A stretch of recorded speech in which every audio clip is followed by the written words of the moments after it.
అదే RTV app వార్తల్ని క్షణాల్లో చదివే అవకాశం ఉంటుంది. ఒక న్యూస్ పేపర్, ఒక టెలివిజన్ ఛానల్ మీ చేతుల్లో ఎప్పుడూ ఉంటాయి. నమస్కారం, మీరు చూస్తుంది ఆర్టీవీ హెల్త్. నేను సహస్ర. మనలో చాలామందికి ఓసిడి ప్రాబ్లం ఎక్కువగా ఉంటుంది. అయితే ఓసిడిలో కూడా చాలా పరిణామాలు ఉంటాయి.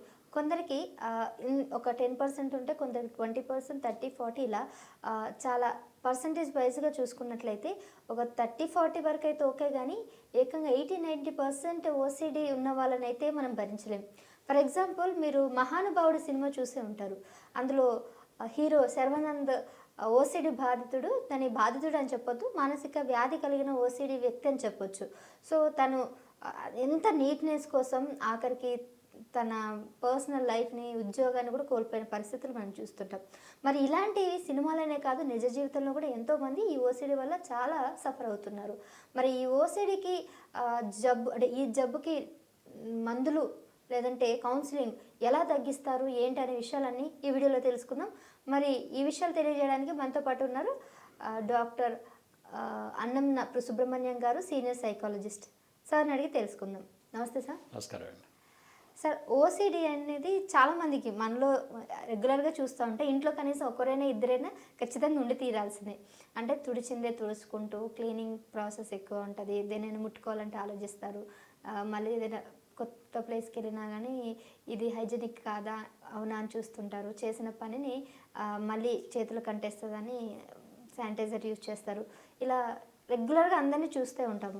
కానీ ఈ ఓసిడి ఎక్కువ అయిన వాళ్ళు, అంటే మరీ టూ మచ్ ఉన్న వాళ్ళకి మాత్రం ఖచ్చితంగా వాళ్ళకి ప్రాబ్లం ఉంది, మానసిక ప్రాబ్లం ఉందని అంటున్నారు. అది ఒకరు ఉంటే వాళ్ళని ఎలా కంట్రోల్ చేయొచ్చు అంటారు? మరి అవునండి, ఇది పాపం చాలామంది సొసైటీలో ఈ ఓసిడి వలన మీరు చెప్పినట్టుగా క్లీనింగ్ అదేదో 1-2 సార్లు చేస్తే పెద్ద ప్రాబ్లం కాదండి అది. ఎందుకంటే నీట్నెస్ కోసం క్లీన్ చేసుకోవచ్చు. కానీ హాఫ్ అన్ అవర్, గంట, 2 గంటలు చేస్తారండి.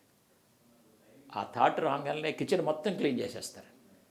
మరి పిల్లలు స్కూల్కి వెళ్ళాలంటే ఈ కిచెన్ మొత్తం క్లీన్ చేస్తూ కూర్చుంటే ఆమె ఎప్పుడు బ్రేక్ఫాస్ట్ రెడీ చేయాలి, ఎప్పుడు వాళ్ళని పంపించాలి. కొంతమంది స్నానానికి వెళ్ళి 2 గంటలు, 3 గంటలు చేస్తుంటారండి. ఓకే, ఈ విధంగా టైం అంతా పోతూ ఉంటుంది, ఎనర్జీ పోతూ ఉంటుంది అనమాట. హోల్ ఫ్యామిలీ డిస్టర్బెన్స్లో పడుతూ ఉంటుందండి.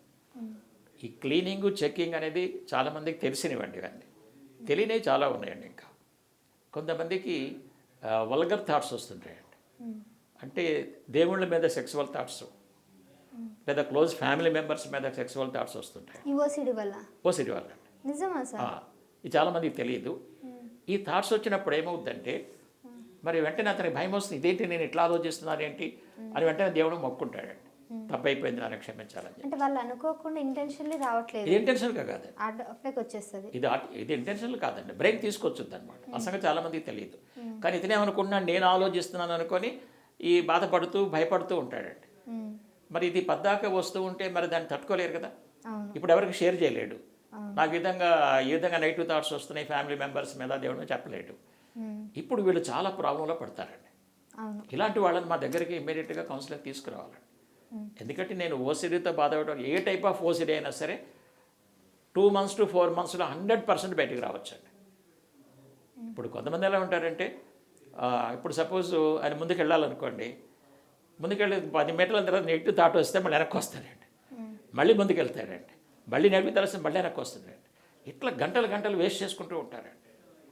సో కాబట్టి ఇంకా కొంతమంది ఏమన్నా సపోజ్ ఏమన్నా నెగిటివ్ థాట్ వస్తే ఫ్యామిలీ మెంబర్స్కి ఏమన్నా అవుద్దేమో, ఫాదర్కి ఏమన్నా అవుద్దేమో, మదర్కి ఏమన్నా అవుద్దేమో, వాళ్ళకి యాక్సిడెంట్ అవుద్దేమో, ఈ టైప్ ఆఫ్ నెగిటివ్ థాట్స్ పాపం ఇబ్బంది పెడుతుంటాయండి. దానికోసం మళ్ళీ మొక్కోవటం, దాన్ని కరెక్టివ్ యాక్షన్, కంపల్షన్ అంటాం అనమాట. ఈ విధంగా పాపం దీంట్లోనే బిజీ అయిపోతారండి. కొన్ని సందర్భాల్లో ఏమవుద్దంటే ఈ ఓసిడి కొన్ని సంవత్సరాలు గడిస్తే అది మందులు వాడినా తగ్గదండి. ఎందుకు తగ్గదంటే దానికి రూట్ కారణం థింకింగ్ మారిస్తే కానీ యాక్షన్ మారదు. మందు థింకింగ్ మార్చలేదు కాబట్టి యాక్షన్ మారదు. ఈ విధంగా సఫర్ అవుతుంటాడు అనమాట.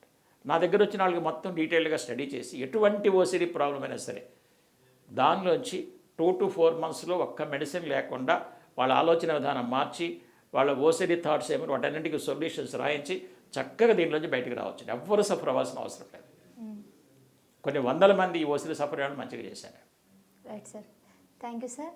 సో నిజంగానే సార్ చెప్పినట్టు కూడా అలా పాటించినట్లయితే ఎంతోమంది ఓసిడి బాధితులు ఉన్న వాళ్ళందరూ కూడా చాలా త్వరగా బయటకు వచ్చే అవకాశాలు అయితే కనిపిస్తున్నాయి. సో మనలో మనకి ఇలాంటి ప్రాబ్లమ్స్ ఉన్నాయని మనకి తెలుసు, బయట పెట్టుకోరు. బట్ ఒకసారి ఎవరికి తెలియకుండా ఒకసారి అయితే ట్రై చేయండి, మార్పు మీరు ఖచ్చితంగా కనిపిస్తుంది. సో ఇలాంటి ఇన్ఫర్మేషన్ వీడియోస్ కోసం మరిన్ని అప్డేట్స్ కోసం ఖచ్చితంగా ఆర్టీవీని సబ్స్క్రైబ్ చేసుకొని మళ్ళీ కలుస్తాం. చూస్తూనే ఉండండి ఆర్టీవీ హెల్త్. నమస్తే. తెలుగులో ఫాస్టెస్ట్ న్యూస్ యాప్ ఇప్పుడు కొత్త అవతారంలో 5 సెకండ్లోనే పూర్తి వార్తా సమాచారం మీ చేతిలో. సోషల్ మీడియా ట్రెండ్స్ మీ కళ్ళ ముందుకే live TV and voice search ఆప్షన్స్తో ఇప్పుడే డౌన్లోడ్ చేయండి. యాప్ లింక్ డిస్క్రిప్షన్లో ఉంది.